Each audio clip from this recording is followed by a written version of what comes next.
This is the Lone Crater YouTube. We hope this video helps. You'll start by confirming connectivity and app availability.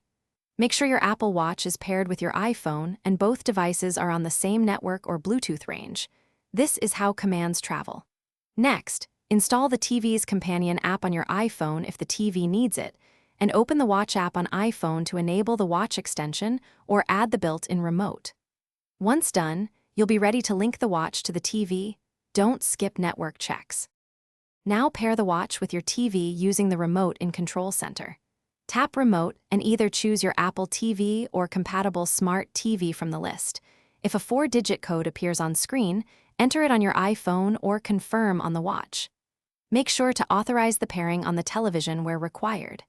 You can then customize which controls appear: volume, playback, Siri, and favorite app shortcuts. This setup is what Maps Touch and Digital. You're ready to control the TV. Swipe and tap to navigate menus, use the digital crown for volume adjustments, press to select, and hold for Siri voice commands. These gestures mirror the remote so you can move quickly.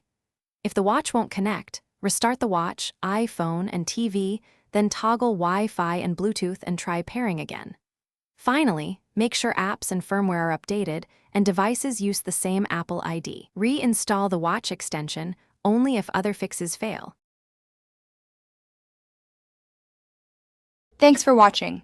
Consider subscribing if we helped you.